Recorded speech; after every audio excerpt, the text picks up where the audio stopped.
नमो लोये सौहरिहन्ताणम् नमो लोये सौहृदानम् नमो लोये सौआयर्याणम् नमो लोये सौजायानम् नमो लोये सौत्रिकावती सावनम् ओंकारमिन्दु संयुक्त नित्यम् जायन्ति योगिनः कामदमोक्षदो चैव ओंकाराय नमो नमः मङ्गलम् भगवान् मङ्गलम् गौतमोऽग्नि मङ्गलम् कुन्कुण्डार्यो विजेन्द्रमो सुमङ्गलम् नमः समरिसाराय स्वानुभूत्या तथास्ति चित् स्वभावाय भवाय सर्वाः विभाव नियुक्त निराकार। समयसार भगवान कुंकुंदाचार्य रचित समयसार तथा भगवान अमृतचंद्राचार्य रचित आत्मख्याति टीका कलश सहित एनो स्वाध्याय चाले छे। एमां निर्जरा अधिकारमां गाथा 223 सुधी स्वाध्याय थयो छे। गाथा 220, 21, 22 અને 23 એ ચાર ગાથાઓ સાથે હતી અને એમાં મુખ્યતાથી એ વાત કરવામાં આવી કે જેમ શંખ પોતે પોતાના શ્વેતપણાને પોતે જાતે જ છોડે છે ત્યારે એ કાળો થાય છે, તેવી રીતે જ્ઞાની પરના ઉપભોગથી અજ્ઞાની થતો નથી, પરંતુ પોતે જાતે જ અજ્ઞાન રૂપે પરિણમે ત્યારે અજ્ઞાની થાય છે અને ત્યારે એ બંધ કરે છે। અને અગાઉ આપણે કળશ 150માં એ વાતને સમજ્યા કે વસ્તુનો સ્વભાવ જ એવો છે કે પોતે પોતાને આધીન હોય, સ્વને આધીન હોય, એટલે આત્માનો સ્વભાવ જ્ઞાન સ્વભાવ છે। એટલે એવા જ્ઞાન સ્વભાવને બીજું દ્રવ્ય પરદ્રવ્ય અજ્ઞાન રૂપે ક્યારેય પરિણમાવી શકે નહીં। એટલે આત્માને કોઈ અજ્ઞાન રૂપે પરિણમાવી શકે નહીં। અને ત્યાં 150 કળશમાં તો એમ પણ કહ્યું કે જ્ઞાની તને પરના અપરાધથી બંધ થતો નથી, એટલે કે તને એવા ઉપભોગથી બંધ થતો નથી। અને બંધ થાય છે એવી શંકા પણ કરીશ તો પછી પરદ્રવ્ય વડે આત્માનું બુરું થાય છે એવું માનવાનો પ્રસંગ આવશે, એટલે એ તો મિથ્યાત્વ થશે, એ વાત પણ કરી। એટલે આ કળશ 150ના અનુસંધાનમાં અને આ ગાથા 220 થી 223 એના બંનેના અનુસંધાનમાં જે કહેવાય એવો આ કળશ 151 હવે આપણે લઈએ છીએ। કુંકુંદાચાર્ય ભગવાને 220 થી 223માં જે વાત કરી એ અર્થ પણ એમાં સમાય છે। અને અમૃતચંદ્રાચાર્ય ભગવાને 150 કળશમાં જે વાત કરી એના અનુસંધાનમાં પણ આ જ કળશ આવે એવો આ 151મો કળશ છે।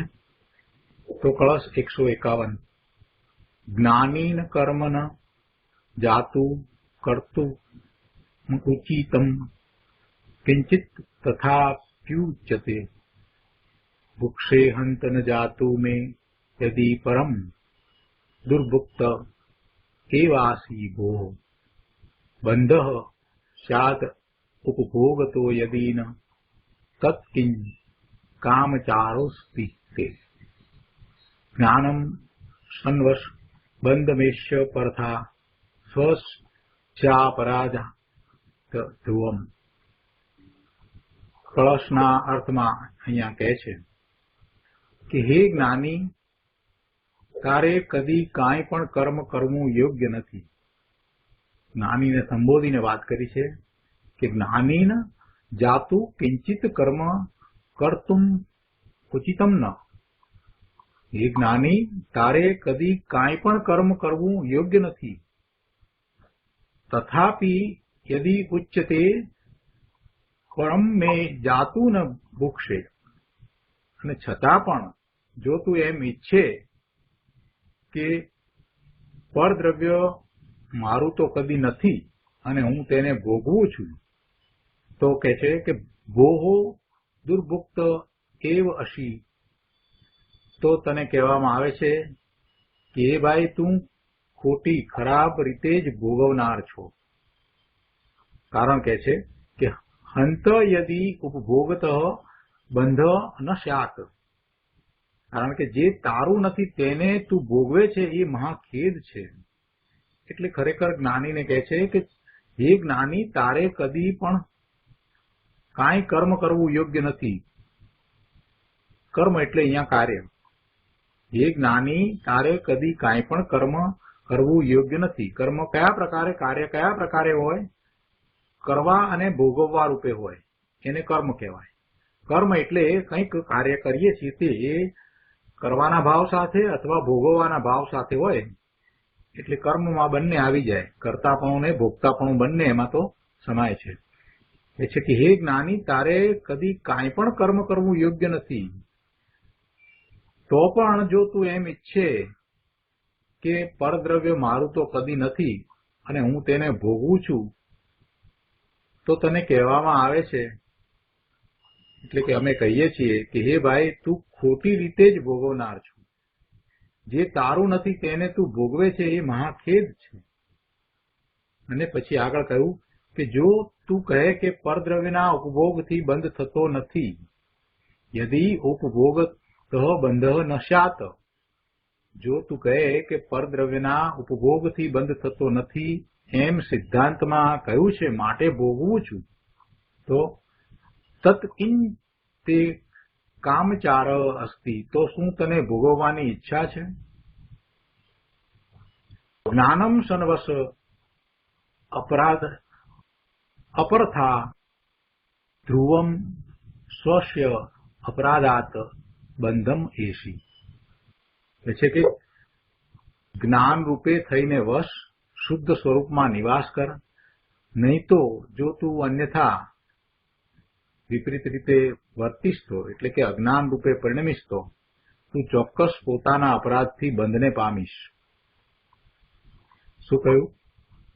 પહેલી વાત તો એ કહી કે એ જ્ઞાની, તને કદી કાંઈ પણ કરવું, કાંઈ પણ કર્મ તારે માટે યોગ્ય છે જ નહીં, કેમ કે તું તો જ્ઞાતા દ્રષ્ટા ભગવાન આત્મા છો ને. તને કરવાનો ભોગવવાનો ભાવ ક્યાંથી આવે? જેને પોતાના સ્વરૂપમાંથી અતિન્દ્રિય આનંદનો અનુભવ થયો છે, એવા જ્ઞાન આનંદ સ્વભાવી ભગવાન આત્માને જેણે જાણ્યું છે, અનુભવ્યું છે, એવા જ્ઞાનીને એવા કરવાના ભાવ આવે જ નહીં. એટલે અહીંયા ઉપદેશ તરીકે પહેલી વાત એ લીધી કે હે જ્ઞાની, તને ક્યારેય કાંઈ પણ કરવું યોગ્ય નથી, તારે માટે એ વાત બરાબર નથી. તો પણ જો તું એમ કહે કે પરદ્રવ્ય મારું તો કદી નથી અને હું તેને ભોગવું છું, તો તને કહેવામાં આવે છે કે ભાઈ, તું ખોટી રીતે જ ભોગવનાર છે. ખોટી રીતે ભોગવનાર છે એટલે શું? કે જે તારું નથી તેને તું ભોગવે છે, જે તારું નથી તેને તું ભોગવે છે, એ તો ખેદની વાત છે. અને જો તું એમ કહે કે પરદ્રવ્યના ઉપભોગથી બંધ નથી થતો એમ સિદ્ધાંતમાં કહ્યું છે, માટે ભોગવું છું, તો અમારે તને એમ કહેવું છે કે ભાઈ, તને ભોગવવાની ઈચ્છા છે? તું જ્ઞાની થયો છે અને તને ભોગવવાની ઈચ્છા છે? એટલે કે તને એવી ઈચ્છા નથી શોભતી, તને એવી ઈચ્છા હોય નહીં. જો તું જ્ઞાની હોય તો તને ભોગવવાની ઈચ્છા ન થાય. માટે ફરી ઉપદેશ આપતા કહે છે કે જ્ઞાનરૂપ થઈને વશ શુદ્ધ સ્વરૂપમાં નિવાસ કર. તું જ્ઞાની છો તો જ્ઞાન રૂપે થઈને વશ શુદ્ધ સ્વરૂપમાં તું નિવાસ કર. અને જો આમ નહીં કરે તો, એટલે કે જો તને ભોગવવાની ઈચ્છા રહેશે તો, જો તું ભોગવવાની ઈચ્છા કરીશ તો તું અજ્ઞાન રૂપે પરિણમીશ. અને એમ અજ્ઞાન રૂપે પરિણમતા તો તું ચોક્કસ તારા પોતાના અપરાધથી જ બંધને પામીશ. એનાથી જ તને કર્મનો બંધ થશે. બહુ સરસ વાત કરી દીધી. ભાવાર્થમાં પંડિતજી સમજાવે છે કે જ્ઞાનીને કર્મ તો કરવું જ ઉચિત નથી. જ્ઞાનીને કર્મ હોય નહીં. કર્તાપણું અને ભોગતાપણું જ્ઞાનીને હોય નહીં. જ્ઞાની તો જ્ઞાતા દ્રષ્ટા જ છે. એટલે જ્ઞાનીને કર્મ કરવું જ ઉચિત નથી. જો પરદ્રવ્ય જાણીને પણ તેને ભોગવે તો એ યોગ્ય નથી. પરદ્રવ્યના ભોગવનારને તો જગતમાં ચોર કહેવામાં આવે છે અને એને તો અન્યાયી કહેવામાં આવે. પરદ્રવ્યને ભોગવે, પરદ્રવ્યને લઈ જાય, પરદ્રવ્યને રાખે એવું બધું જે કરે છે એને તો ચોર કહેવામાં આવે છે. જગતની દ્રષ્ટિએ પણ એને તો ચોર કહેવાય, અન્યાયી કહેવાય. એટલે પરદ્રવ્યના ભોગવનારને તો જગતમાં પણ ચોર કહેવામાં આવે છે. તો પછી તને પરદ્રવ્ય ભોગવવાનો ભાવ એ બરાબર નથી. વળી ઉપભોગથી બંધ કયો નથી એટલે મને બંધ નહીં પડે એમ કરી અને જો તને ભોગવવાની ઈચ્છા થતી હોય કે હું ભોગવીશ, મને ક્યાં બંધ પડે છે, તો પણ તને ભોગવવાનો ભાવ થયો છે કે અજ્ઞાન ભાવ છે. એટલે કહે છે કે વળી ઉપભોગથી બંધ કયો નથી એટલે જ્ઞાની ઈચ્છા વિના પરની બળજોરીથી ઉદયમાં આવેલા ને ભોગવે ત્યાં તેને બંધ કયો નથી. એટલે હું ભોગવું છું એમ જો તને થતું હોય તો પછી કહીએ છીએ કે જો પોતે ઈચ્છાથી ભોગવે તો પોતે અપરાધી થાય છે. ભોગવવાનો ભાવ થયો એ ઈચ્છા થઈ ને કે મને તો બંધ નથી એટલે હું ભોગવું છું. જો એમ તારા મનમાં હોય તો એ તારી ઈચ્છા થઈ, ભોગવવાની ઈચ્છા થઈ, અને ભોગવવાની ઈચ્છાથી જો ભોગવે તો અપરાધી થયો. અરે ભોગવવાની ઈચ્છા કરે પછી ભોગવાય કે ન ભોગવાય પણ ભોગવવાની ઈચ્છા કરે એ પણ અપરાધ છે. જ્ઞાનીને એવો અપરાધ હોય નહીં, અને એવા અપરાધ હોય તો એને કર્મનો બંધ થાય. સમ્યક્ત્વ સહિત છે જેને અંતાનુબંધી કસાયની ચોકડી ગઈ છે એવા જ્ઞાનીને હવે બહારમાં કાંઈ ભોગવવાના ભાવ હોય નહીં, પરને ભોગવવાનો ભાવ આવે જ નહીં. પહેલા જે 150 કળશમાં જે વાત કરવામાં આવી એના અનુસંધાનમાં અહીંયા કહ્યું છે કે હે જ્ઞાની, તને તો કાંઈ કર્મ કરવું ઉચિત છે જ નહીં. તું તો જ્ઞાતા દ્રષ્ટા છો, તું તારા સ્વરૂપને જાણવા વાળો જ છો. એટલે પરદ્રવ્યને ભોગવવું એ વાત તો તારે માટે યોગ્ય જ નથી. પરદ્રવ્યમાં કાંઈક કરવું એ વાત પણ તારે માટે યોગ્ય છે જ નહીં. એટલે તને કોઈ કર્મ કરવું ઉચિત નથી. જ્ઞાનીને કર્મ કરવું ઉચિત છે જ નહીં. અને પરદ્રવ્યના ભોગવનારે તો ઈચ્છા કરીને પરદ્રવ્યને ભોગવું એવી, અને એમાં પછી પરદ્રવ્યના ભોગવવાથી મને બંધ પડતો નથી એમ જાણીને ઈચ્છા કરી હોય તો પણ એ ઈચ્છા તો થઈ ને. એ ભોગવનારે જે ઈચ્છા કરી છે એ જ અપરાધ છે. જ્ઞાનીને એવો અપરાધ હોય નહીં, અને જો જ્ઞાની એવા અપરાધ ભાવે પરિણમશે તો એને પણ બંધ પડશે, એને પણ બંધ થશે. એટલે જ્ઞાનીને અહીંયા તો ઉપદેશ આપ્યો છે અને એમાં બીજાઓને સમજ આપી છે. હવે આ કળશ ઉપર પૂજ્ય ગુરુદેવ કાનજી સ્વામીએ જે પ્રવચન આપ્યું છે એના અંશ લઈએ આપણે. પ્રવચન રત્નાકર ભાગ 7મો, પાના નંબર 405, કળશ 151, શ્લોકાર્થ ઉપરનું પ્રવચન. જ્ઞાનીન, હે જ્ઞાની, તારે કદી કાંઈ પણ કર્મ કરવું યોગ્ય નથી. શું કહે છે કે રાગ કરવો એ તારે યોગ્ય નથી. પર વસ્તુમાં મીઠાશ આવવી એ તને હોય નહીં એમ અહીંયા કહેવું છે. કેમ કે કરવા કે ભોગવવાના ભાવ છે તો એ રાગના ભાવ છે. એમાં પરમાં મીઠાશ છે, પરમાંથી મને કાંઈક પ્રાપ્ત થાય છે, પરમાંથી મને સુખ શાંતિ કે આનંદની પ્રાપ્તિ થાય છે એવી મિથ્યા માન્યતા છે. એટલે એવો પર તરફનો રાગ એ તારે માટે યોગ્ય નથી. એ છે કે રાગ કરવો એ તારે યોગ્ય નથી. પર વસ્તુમાં મીઠાશ આવવી એ તને હોય નહીં એમ કે છે. આ વાત થઈ એટલે કોઈએ પ્રશ્ન કર્યો. પાના નંબર 406 ઉપર શરૂઆતમાં જ પ્રશ્ન આપ્યો છે કે તો વ્યવહાર કરવો યોગ્ય નથી એમ ને? ગુરુદેવ કહે છે કે અરે ભાઈ, ખરેખર વ્યવહારને જ્ઞાની કરે છે ક્યાં? જ્ઞાનીને વ્યવહારનું કર્તૃત્વ છે જ નહીં. જ્ઞાની વ્યવહારને કરતો જ નથી. વ્યવહાર કરવો યોગ્ય નથી એમ જયારે કહ્યું તો કહે છે કે જ્ઞાની વ્યવહાર કરતો જ નથી, જ્ઞાનીને વ્યવહારનું કર્તૃત્વ છે જ નહીં. તો પછી આ બધો વ્યવહાર કઈ રીતે? કહે છે કે વ્યવહાર તો જ્ઞાનીને હોય છે, એ કરતો નથી પણ એવો વ્યવહાર એને હોય છે. વ્યવહારનું કર્તૃત્વપણું જ્ઞાનીને નથી, છતાંય એને વ્યવહાર હોય છે. નિશ્ચય રત્નત્રયની સાથે વ્યવહાર રત્નત્રય એને હોય છે. પણ જેટલો વ્યવહાર છે એ તો બંધ જ છે, બંધનું કારણ છે. શુદ્ધ ભાવ છે તો પછી શુદ્ધ ભાવમાં સ્થિરતા નથી થતી, એટલે બહારમાં આવે છે તો શુભ ભાવ હોય છે. શુભ ભાવ પ્રત્યે કઈ વલણ નથી, એટલે શુભ ભાવને ઈષ્ટ માનતો નથી, શુભ ભાવ કરવા લાયક છે એમ માનતો નથી. છતાં પણ જ્ઞાનીને શુભ ભાવ હોય છે અને એ પુણ્યબંધનું કારણ છે. એટલે નિશ્ચય રત્નત્રયની સાથે વ્યવહાર રત્નત્રય જ્ઞાનીને હોય છે. પણ જેટલો એ શુભ ભાવ છે, વ્યવહાર રત્નત્રય છે, એ બંધનું કારણ છે, પુણ્યબંધનું કારણ છે. માટે જ્ઞાનીને વ્યવહારનો રસ નથી. આત્મજ્ઞાની જાણે છે કે આ શુભ ભાવ છે તે બંધનું કારણ છે, અને એને તો એ માત્ર જ્ઞેય તરીકે જાણે છે કે આ શુભ ભાવ આવ્યો, હું શુદ્ધ ભાવમાં સ્થિર નથી રહી શકતો, એટલી મારી કચાશ છે, મારા પુરુષાર્થમાં એટલી ખામી છે, એટલે આ શુભ ભાવ આવ્યો છે, એમ જ્ઞાની એને જાણે છે. માટે જ્ઞાનીને વ્યવહારનો રસ નથી, શુભ ભાવનો રસ નથી. અશુભ ભાવની તો વાત જ નથી. અહીંયા કહે છે કે જેને અતિન્દ્રિય આનંદના રસનો સ્વાદ આવ્યો તેને રાગના રસમાં કેમ રસ આવે? એટલે કે ન જ આવે.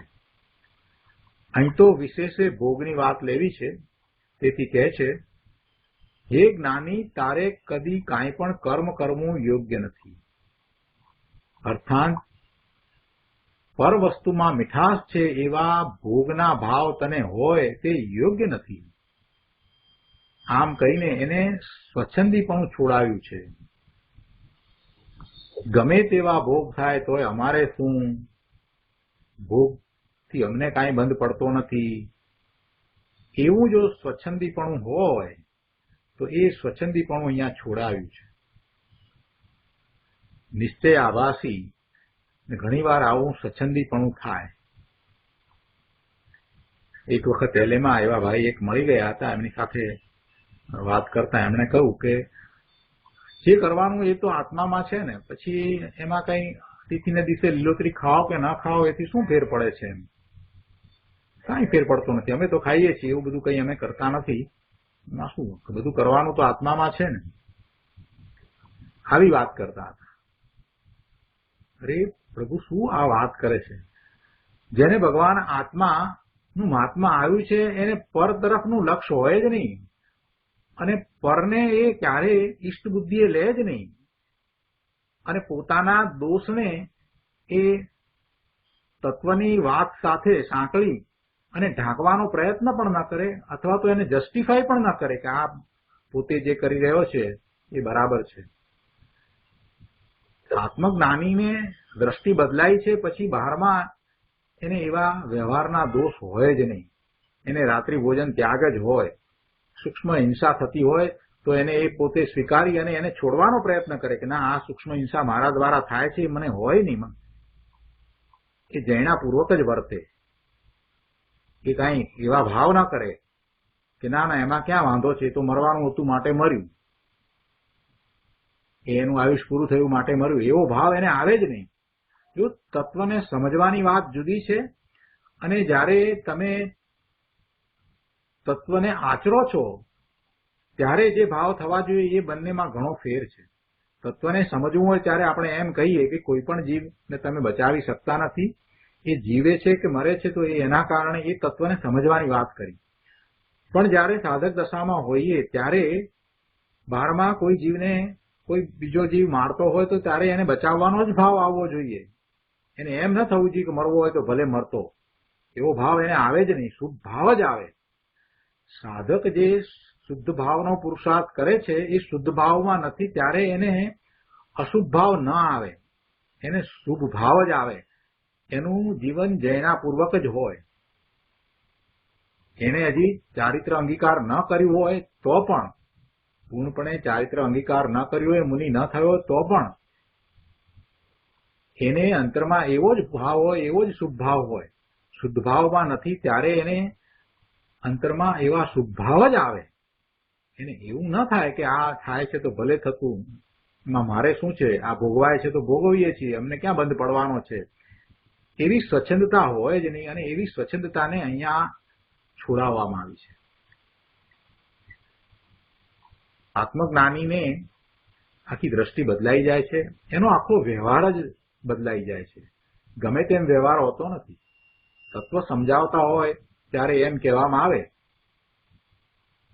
કે આ ઉપવાસ આદિ દ્વારા તમે સ્વરૂપમાં જઈ શકતા નથી અને બાહ્ય તપ જે છે એથી કઈ ફાયદો થતો નથી, આવી વાત સમજાવવામાં આવી હોય. પણ ત્યાં અપેક્ષા જણાવવી છે એટલે એ સમજાવવામાં આવ્યું હોય કે એવા બાહ્ય તપ દ્વારા જો તમે ત્યાં ને ત્યાં રોકાઈ રહેશો તો આગળ વધી શકતા નથી, માત્ર શુભનો જ બંધ પડે છે અને સ્વરૂપમાં જવાતું નથી. એ વાત સમજાવવા માટે કહેવામાં આવ્યું હોય.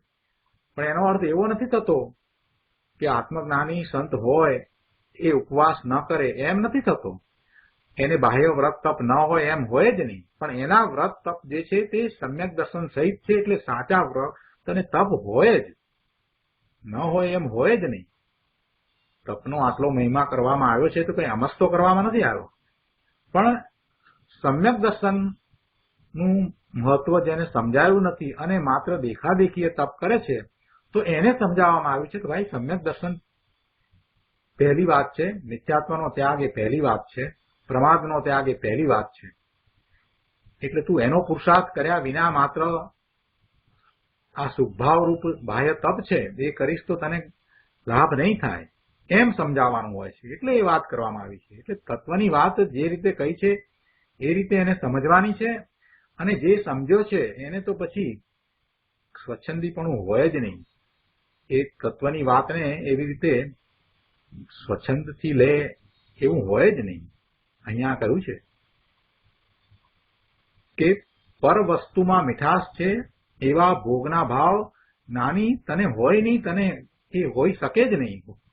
અને આમ કહી અને એને સ્વચ્છંદીપણું છોડાયું છે.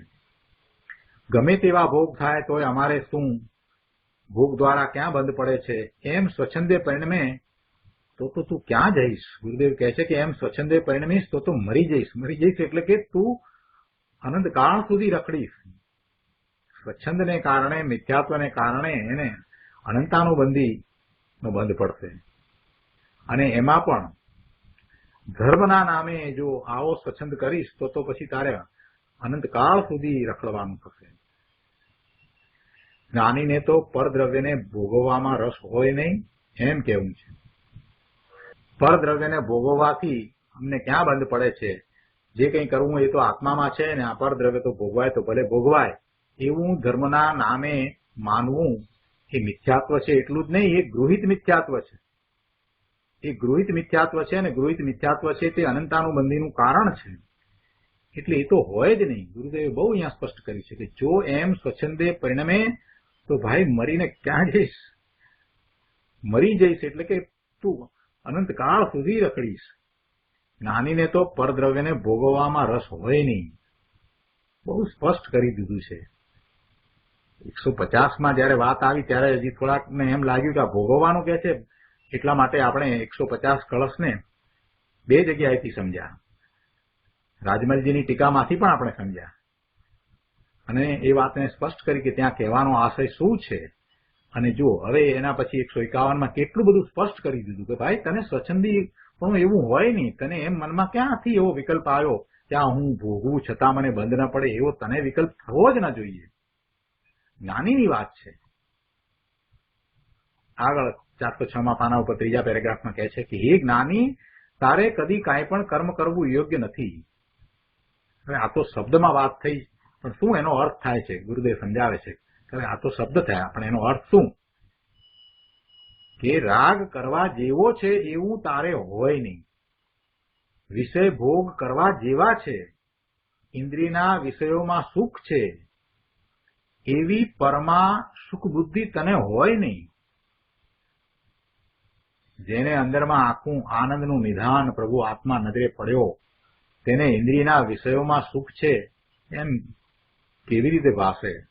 ન જ ભાષે. એવું થાય જ નહીં. જ્ઞાનીને ઇન્દ્રિયના વિષયમાં સુખની બુદ્ધિ હોય જ નહીં. અતિન્દ્રિય આનંદ આવ્યા પછીથી બહારમાં ક્યાંય સુખ છે એવું એને હોય જ નહીં.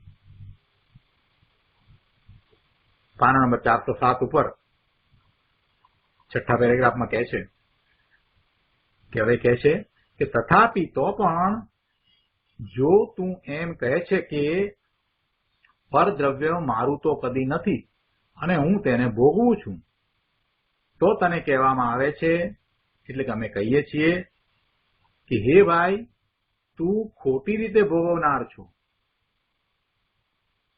આ શરીર તો જળ માંસ હાડકાનું પોટલું છે, અજીવ છે. આ શરીર અજીવ છે, જળ છે.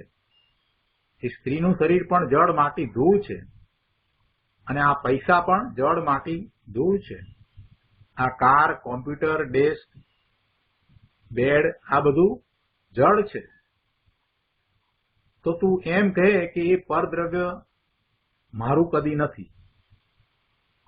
એ જળ છે અને તું ચેતન છે, એટલે તું એમ કહે કે એ પરદ્રવ્ય મારું નથી, હું ચેતન છું ને એ બધા જળ છે. અને વળી પાછો તું એમ કહે કે હું પરદ્રવ્યને ભોગવું છું. તો એ ક્યાંથી આવ્યું?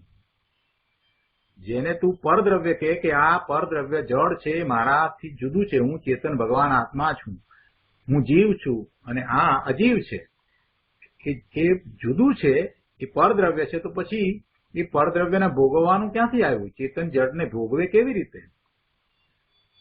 વિતરાગનો માર્ગ બહુ આકરો, ગુરુદેવ કહે છે. લોકોએ જૈન ધર્મને અન્ય ધર્મ જેવો માની લીધો, એટલે અન્ય મતમાં જે વાત છે એવી માની લીધી છે. વિતરાગ પરમેશ્વરે કહેલો માર્ગ તો જાણે લુપ્ત થઈ ગયો. લોકોને એની સમજ પણ નથી. શાસ્ત્રોના અભ્યાસ ન મળે, એવા મહાપુરુષોનો સત્સમાગમ ન મળે, પછી એ વાત ક્યાંથી મળે? વિતરાગ પરમેશ્વરે કહેલી વાત પામવી, પ્રાપ્ત કરવી, સમજવી અને ગ્રહણ કરવી એ તો દુર્લભ છે. અહીંયા 408 પાના ઉપર કહે છે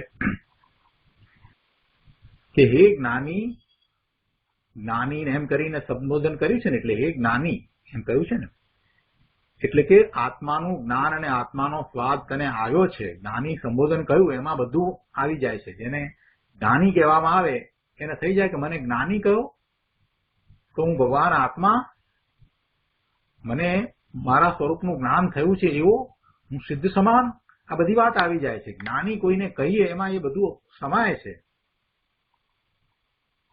આત્માનો સ્વાદ તને આવ્યો છે તો એ જ્ઞાની, પર વસ્તુ રાગ અને શરીર આદિ સામગ્રી કદી મારી નથી એમ તો તું માને છે, અને છતાં વળી તું કહે છે કે હું તેને એટલે પર વસ્તુને, પર સામગ્રીને ભોગવું છું. તો એ ક્યાંથી લાવ્યો? મૂંઢ છો કે શું? શુદ્ધ સચ્ચિદાનંદ સ્વરૂપ ભગવાન આત્મા જ હું છું, અને આ રાગ, પુણ્ય, પાપના પરિણામ, શરીર અને આ બધી કર્મના ઉદયના સંયોગે પ્રાપ્ત થયેલી સામગ્રી એ બધી પર છે, ભિન્ન છે, મારાથી જુદી છે એમ તો તું યથાર્થ માને છે, અને વળી તેને હું ભોગવું છું એવો ભોગવવાનો રસ લે છે. તો સ્વચ્છંદી છો કે શું? પર છે એને ભોગવવામાં તને રસ? આ તો સ્વચ્છંદી થઈ ગયો તું. વિષય ભોગવવામાં જો તને રસ છે તો અમે કહીએ છીએ કે તું દુર્ભક્ત છો, ખોટી રીતે જ ભોગવનાર છો. ધર્મી નામ ધરાવે અને કર્મના નિમિત્તથી મળેલી સામગ્રીમાં, પર દ્રવ્યમાં ભોગવવાનો રસ પણ ધરાવે. આવું હોય નહીં. આવું હોય તો તું ધર્મી જ કહેવાય નહીં, તો તું જ્ઞાની પણ કહેવાય નહીં. એક તરફ એમ કહે કે આ બધું જુદું છે, પર છે, અને પાછો બીજી તરફ એમ કહે કે હું એને ભોગવું અથવા તો એને ભોગવવાનો તને રસ હોય. આ બે વાત સાથે હોય જ નહીં. એ તો સ્વચ્છંદ થઈ જાય છે. શું કહે છે કે તને જો પરને ભોગવવામાં રસ પડતો હોય અને તું તને ધર્મી માનતો હોય તો તું મૂંડ સ્વચ્છંદી છો, ધર્મી છો જ નહીં.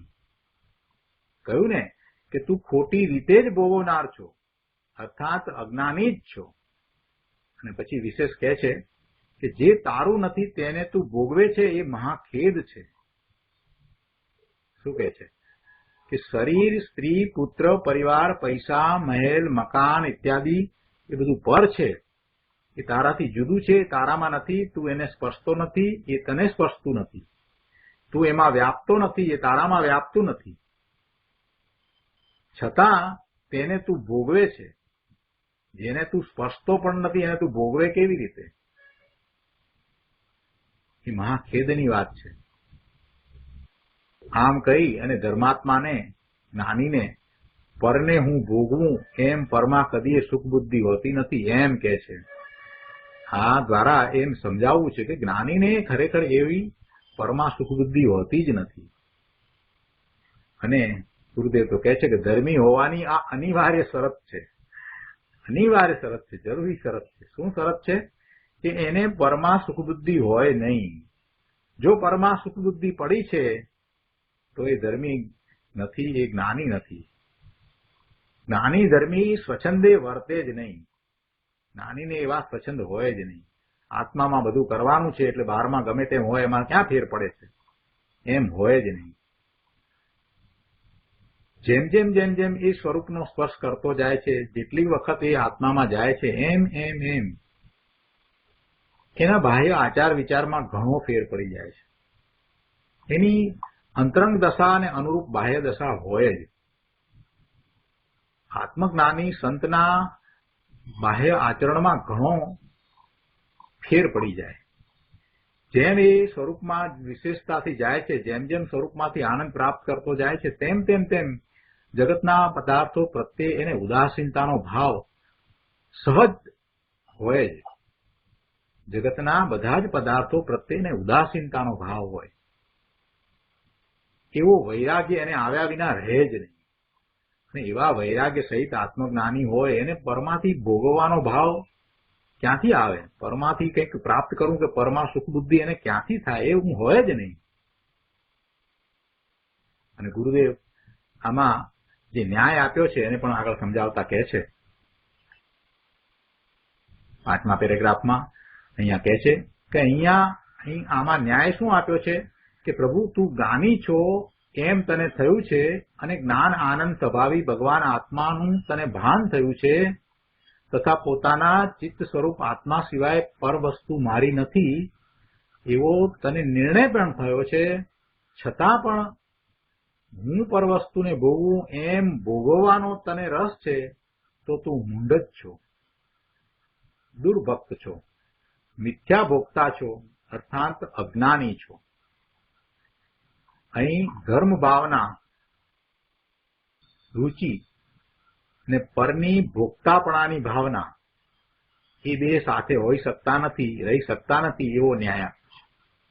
ધર્મ ભાવના એટલે ધર્મની રુચિ એટલે પોતાના સ્વરૂપનો ભાવ, પોતાને પરથી જુદો શ્રદ્ધો, પોતે ત્રિકાળક નાયક ભગવાન આત્મા છે અને બીજું બધું જ્ઞેય છે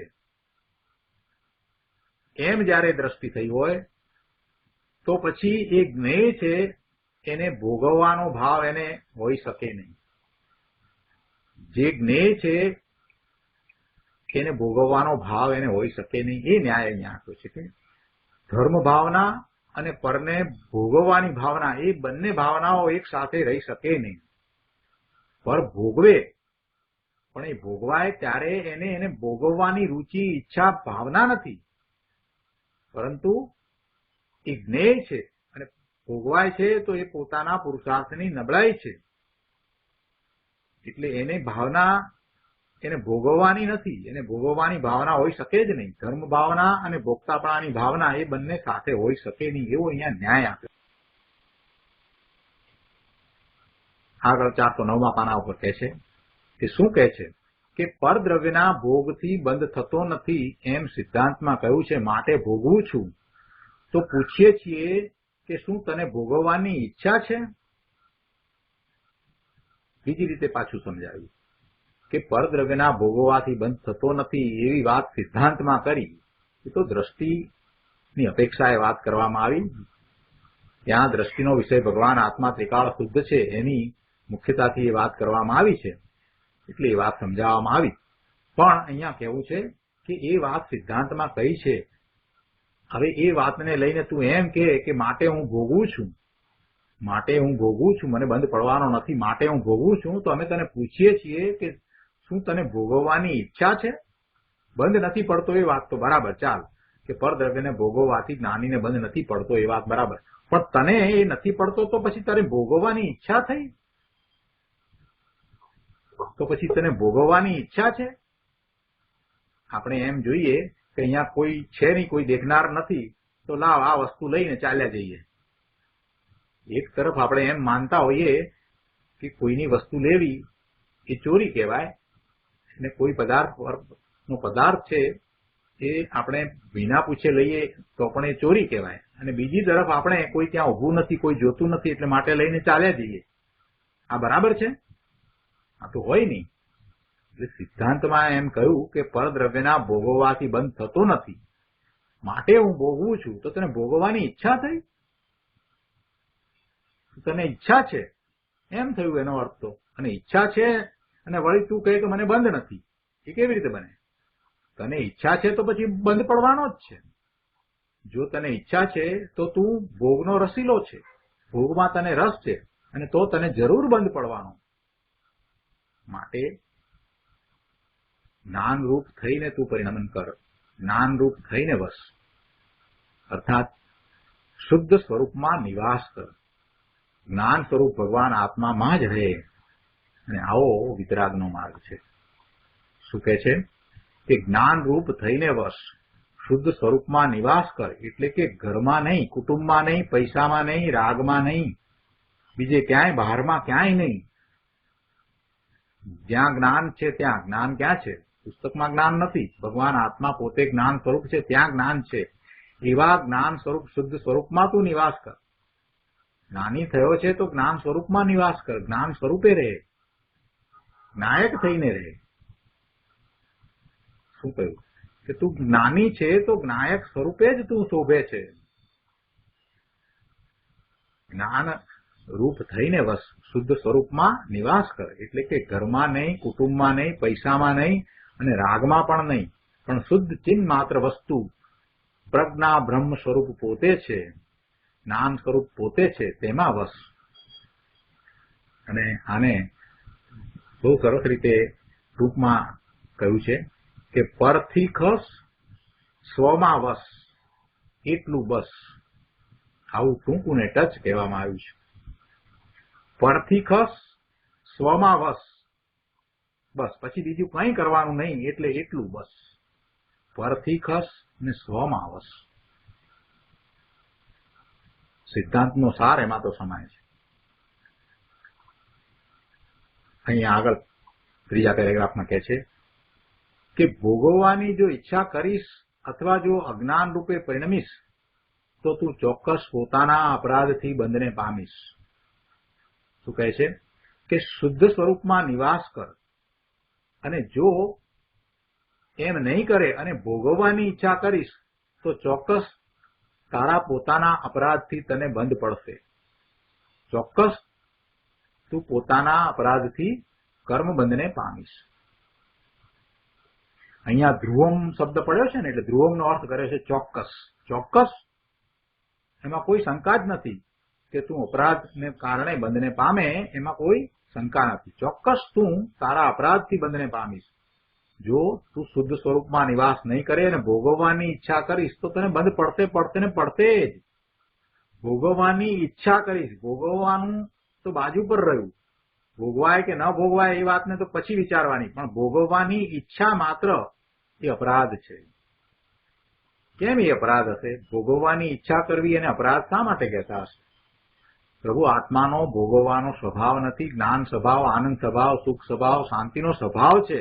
એને પર પદાર્થને ભોગવવાનો સ્વભાવ ક્યાંથી આવ્યો? અને એવા પર સ્વભાવને ગ્રહણ કરતા, એટલે કે પરને ભોગવવાનો ભાવ એ પરભાવ છે. એવા પરભાવને ગ્રહણ કરતા, એ વિભાવ ભાવે પરિણમતા એને બંધ પડે ને પડે. એટલે પરને ભોગવવાનો ભાવ એનો ભાવ હોઈ શકે નહીં. એ વિભાવ ભાવ, એ પરભાવ છે, અશુદ્ધ ભાવ છે, અજ્ઞાન ભાવ છે, મિથ્યા ભાવ છે. અને એવા ભાવે થતા શું થાય? કર્મનો બંધ જ થાય, બીજું કાંઈ થાય નહીં. ભલે ને શુભ ભાવ હોય કે અશુભ ભાવ હોય, ગમે તે ભાવ હોય, પણ કર્મનો બંધ જ થાય. એ વાત અહીંયા તો સમજાવી છે કે ચોક્કસ એવા ભોગવવાના ભાવને કારણે તને બંધ પડશે. આત્માના આનંદ રસને ભૂલીને જો તું વિષયના ભોગનો રસ લઈશ તો જરૂર તને અપરાધ થશે અને તે પોતાના અપરાધથી જરૂર તું બંધાઈશ. છેલ્લા પેરેગ્રાફમાં કહે છે કે જેને આત્માના આનંદના રસનો અનુભવ થયો છે એવા ધર્મીને પરદ્રવ્ય પ્રત્યે ભોગવવાનો રસ હોતો નથી. સ્વરૂપના રસિયાને પરદ્રવ્યને હું ભોગવું એવો ભાવ હોતો નથી. ક્યારેક કોઈક વખત અસ્થિરતાને કારણે એવો ભાવ થાય છે, એ જુદી વાત છે, પણ એને એમાં રસ નથી. તેને વિષય રસની ભાવના હોતી નથી. ગુરુદેવ કહે છે કે જુઓ, શાંતિનાથ ભગવાન, કુંથુનાથ ભગવાન, હરનાથ ભગવાન 16મા, 17મા અને 18મા તીર્થંકર એ ચક્રવર્તી હતા અને કામદેવ પણ હતા. 96,000 સ્ત્રીઓનો અને અપાર વૈભવનો યોગ હતો, પણ તેમાં તેઓને રસ ન હતો. જ્યારે અજ્ઞાનીને તો અંદર રાગનો રસ પડ્યો હોય છે. અહીં કહે છે કે જો ભોગવવાના રસપણે પરિણમીશ તો અવશ્ય અપરાધ થશે. ભોગવવાની ઈચ્છા રૂપે તું પરિણમીશ તો તને અપરાધ થશે અને અવશ્ય બંધાઈશ. કર્મનો બંધ પડશે ને પડશે જ. ધર્મ તો કોઈ અલૌકિક ચીજ છે પ્રભુ. એને અનંત કાળમાં આવું સાંભળ્યું, વિચાર્યું, જાણ્યું નથી અને આમ ને આમ એ ભવના ભ્રમણ કરે છે. એટલે અહીંયા તો મહાપુરુષો આપણને આવું તત્વજ્ઞાન સમજાવે છે અને સ્વરૂપમાં જવા માટે પ્રેરણા કરે છે. ભાવાર્થ ઉપરના પ્રવચનમાં કહે છે કે જ્ઞાનીને કર્મ તો કરવું જ ઉચિત નથી. કર્મ શબ્દે ક્રિયા, પુણ્ય અને પાપની ક્રિયા જ્ઞાનીને કરવી ઉચિત નથી. કર્મ શબ્દ કહેતા ક્રિયા, પુણ્ય અને પાપની ક્રિયા, એ કોઈ પણ ક્રિયા જ્ઞાનીને કરવી ઉચિત નથી. દયા, દાન, વ્રત આદિ પુણ્યની ક્રિયા અને હિંસા, જૂઠ, ચોરી, વિષય વાસના આદિ પાપની ક્રિયા, એમ સર્વ કર્મ, સર્વ પ્રકારની ક્રિયા એ જ્ઞાનીએ કરવું ઉચિત નથી. એટલે કે એનો એ કરતા હોઈ શકે નહીં, એનો એ ભોગતા પણ થાય નહીં. એ થઈ જાય છે એ વાત જુદી છે, પણ એને એ કરવું ઉચિત નથી. ભોગના રસના પરિણામ કરવા જ્ઞાનીને ઉચિત નથી. જો પરદ્રવ્ય જાણીને પણ તેને ભોગવે તો તે યોગ્ય નથી. પરદ્રવ્યના ભોગવનારને તો જગતમાં ચોર કહેવામાં આવે છે, અન્યાયી કહેવામાં આવે છે. શું કહ્યું એ? કે ભગવાન આત્માના આનંદ સિવાય જે પરવસ્તુ શરીર, મન, વાણી, ધન સામગ્રી આદિ અને પુણ્ય પાપના ભાવ છે તેને હું ભોગવું છું એમ જો માને છે તો તું પરને ભોગવે છે માટે તું ચોર છો. બહુ સ્પષ્ટ કર્યું. આગળ 411માં પાના ઉપર બીજા પેરેગ્રાફમાં કહે છે કે જુઓ, સિદ્ધાંતમાં ઉપભોગથી જ્ઞાનીને બંધ કયો નથી કે તેને તે જાતનો રસ નથી. સિદ્ધાંતમાં શું કહ્યું છે કે ઉપભોગથી જ્ઞાનીને બંધ પડતો નથી, કારણ કે તેને તે જાતનો રસ નથી. તે જાતનો રસ નથી એટલે ઉપભોગનો રસ નથી, એની ઈચ્છા નથી. જ્ઞાનીને કોઈ કર્મને કારણે, સામગ્રીને કારણે એમાં જરાક રાગ આવી જાય તો એ બળજોરીથી તે ભોગવે છે, પણ તેમાં એને સુખ બુદ્ધિ નથી, ઈષ્ટ બુદ્ધિ નથી. પુરુષાર્થની મંદતામાં રાગનું જોર છે એમ જાણીને ભોગવે છે, પણ ભોગવવાની ઈચ્છા નથી, સામગ્રીની ઈચ્છા નથી, માટે ત્યાં તેને બંધ કર્યો નથી. આ સિદ્ધાંતની વાત છે. હવે કહે છે કે જો પોતે ઈચ્છાથી ભોગવે તો તેને અપરાધ થાય. અને ત્યાં બંધ શા માટે ન થાય? એટલે કે બંધ જરૂરથી થાય. શું કહ્યું? કે રસ લઈને ભોગવે કે આ સામગ્રીને હું ભોગવું એવી ઈચ્છા કરે અને ભોગવે, ભોગવાય કે ન ભોગવાય એની વાત નથી, પણ ઈચ્છા કરે છે તો અવશ્ય બંધ થાય છે. ભોગવવાનો જે રસ છે તે અપરાધ છે અને તેથી રસ લઈને ભોગવે તો અપરાધી થતા જરૂર બંધ થાય. પણ જ્ઞાનીને તો રસ ન હોય, એને ઈચ્છા ન હોય. આ પાના ઉપર છેલ્લા પેરેગ્રાફમાં કહે છે કે જો પોતે ઈચ્છાથી ભોગવે, ઈચ્છા એટલે રસ, રુચિ, ભોગવવાનો રસ, જો પોતે ઈચ્છાથી ભોગવે, એમાં આ સારું છે અને હું ભોગવીશ તો મને ભોગને કારણે બંધ પણ નહીં પડે એમ ઈચ્છા કરે છે, તો એ સ્વચ્છંદ થઈ ગયો, એ અપરાધ થઈ ગયો. અને આવો સ્વચ્છંદ જ્ઞાનીને હોય જ નહીં. જો એવા સ્વચ્છંદે વર્તે તો જ્ઞાની અજ્ઞાની થઈ જાય અને એને તો પાપનો બંધ પડે, અનંતાનું બંધીનો બંધ પડે. કેમ કે આવા ભોગ ભોગવવા છતાં પણ મને સિદ્ધાંતમાં કહ્યું છે તે પ્રમાણે બંધ પડતો નથી. કેમ કે એ પર પદાર્થ છે ને હું તો એનાથી જુદો છું, એટલે આત્માને ક્યાં બંધ પડે છે. જો આવું એ શાસ્ત્રમાંથી સમજ્યો હોય તો સમજવું કે એ સ્વચ્છંદી છે, એ શાસ્ત્રને બરાબર સમજ્યો પણ નથી. વર્તમાનમાં ઘણા લોકો એવા નિશ્ચય આભાસી થઈ જાય છે. માત્ર નિશ્ચયની વાતને જ પકડે એટલે એવો નિશ્ચય આભાસ થાય. નિશ્ચયની વાતને નિશ્ચયની વાત તરીકે સમજવાની છે અને સાથે રહેલો વ્યવહાર છે એ જાણવા જેવો છે, એ આદરણીય નથી એમ એને ગ્રહણ કરવાનું છે. લક્ષ્ય નિશ્ચયનું જ હોય, વ્યવહારનું લક્ષ્ય હોય જ નહીં. નિશ્ચય આભાસી કહીએ એટલે ખરેખર સાચા અર્થમાં જે સમજ્યો નથી નિશ્ચયની વાતને એને નિશ્ચય આભાસી કહ્યો છે. એમ નથી નિશ્ચય આભાસી એટલે નિશ્ચયની વાતને સમજ્યો છે ને વ્યવહારને નથી માનતો એને નિશ્ચય આભાસી નથી કહ્યો. ઘણા લોકો નિશ્ચય આભાસીનો અર્થ પણ સમજતા નથી. નિશ્ચય આભાસીની વાત કરી એટલે વ્યવહારના રસિયા કૂદવા માંડે છે કે જો આ વ્યવહારની વાત નથી ને એટલે નિશ્ચય આભાસી. ના, એમ નથી. નિશ્ચય આભાસીનો અર્થ તો કે જેને નિશ્ચયનો આભાસ છે, નિશ્ચય પ્રાપ્ત નથી. જેને નિશ્ચય પ્રાપ્ત છે એ તો આત્મજ્ઞાની છે અને આત્મજ્ઞાની હોય એને સહજ રીતે વ્યવહાર છે એ વ્યવહાર તરીકે જ હોય, એનો એક જ્ઞાતા દ્રષ્ટા જ હોય, બીજું કાંઈ હોય નહીં. એ એમ જ હોય. એટલે સિદ્ધાંતમાં તો બરાબર જ કહ્યું છે અને સિદ્ધાંત એમ જ છે. એટલે સ્વચ્છંદે તો કોણ વર્તે છે કે જે નિશ્ચયને બરાબર યથાર્થ સમજ્યો નથી એ સ્વચ્છંદે વર્તે છે, એ નિશ્ચય આભાસી થાય છે. એટલે કે જે વ્યવહારને મુખ્ય માને છે એ વ્યવહાર આભાસી એ પણ સ્વચ્છંદે જ છે. એ પણ સ્વચ્છંદે જ છે. સ્વચ્છંદની વાત આવી છે એટલે આ વાત તો કરીએ. એ એમ માનતો હોય કે જો આ નિશ્ચય આભાસીની વાત આવી એટલે આપણે તો વ્યવહારમાં બરાબર બધું કરીએ છીએ, પૂજા ભક્તિ વિનય આદિ વર્તે છે એટલે આપણને સ્વચ્છંદ નથી. ના, તમે પણ પ્રભુ એમ માન્યતા કરો છો કે વ્યવહારમાં આપણે બરાબર છીએ એટલે આપણે ધર્મમાં છીએ, એ જ સ્વચ્છંદ છે, એ સ્વચ્છંદ છે. તમે તમારી જાતે કરેલું એ છે. એ વિતરાગ વાણીથી વિપરીત વાત છે. શુભભાવને ધર્મ માનવો એ પણ સ્વચ્છંદ છે. એટલે બંને વાતને બરાબર સમજવાની છે. અહીંયા સ્વચ્છંદની વાત કરીને તો એ સ્વચ્છંદની વાતને બરાબર સમજવાની છે કે આત્મજ્ઞાની સંતને જગતના બધા પદાર્થો પોતાથી જુદા ભિન્ન લાગે છે અને પછી એમ થાય કે એ ભોગવવાથી મને બંધ પડતો નથી તો હું ભોગવું એવી જો ઈચ્છા થાય તો એને અહીંયા સ્વચ્છંદ કહ્યો છે. એ સ્વચ્છંદની અહીંયા તો વાત સમજાવી છે. એટલે એને એવી ઈચ્છા થાય જ નહીં એમ અહીંયા તો કહેવું છે. એટલે જે પર છે એને ભોગવવાની ઈચ્છા થાય એ તો ચોરીનો ભાવ છે, અન્યાય છે એમ અહીંયા ભાવાર્થમાં કહ્યું. જો પોતે ઈચ્છાથી ભોગવે, ઈચ્છા એટલે રસ, રુચિ, ભોગવવાનો રસ, જો પોતે ઈચ્છાથી ભોગવે તો પોતે અપરાધી થયો અને ત્યાં બંધ કેમ ન થાય? એટલે કે એને બંધ જરૂરથી થાય. ગુરુદેવ કહે છે કે બધું આમાં આવી ગયું. જ્ઞાનીને શુભ ભાવમાં રસ નથી. રસથી શુભ ભાવ કરે તો તે અપરાધી થાય ને તો તેને અવશ્ય બંધ થાય, શુભ બંધ થાય એટલે પુણ્યનો બંધ થાય.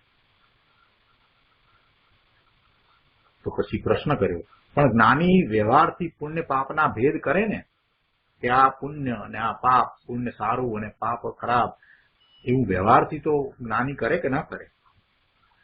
ગુરુદેવે સમાધાન આપ્યું છે કે વ્યવહારથી કરે છે પણ બે બંધના જ કારણ છે એમ તે જાણે છે. પુણ્ય ને પાપ છે, બે છે, પણ બંને બંધના કારણ છે એમ એને જાણે છે. બહુ સ્પષ્ટ કરી દીધું. તો આ રીતે આ કળશ 151 આપણે અહીંયા પૂરો કરીએ છીએ. હવે આપણે સુખધામ બોલી અને આજનો સ્વાધ્યાય પૂરો કરીએ.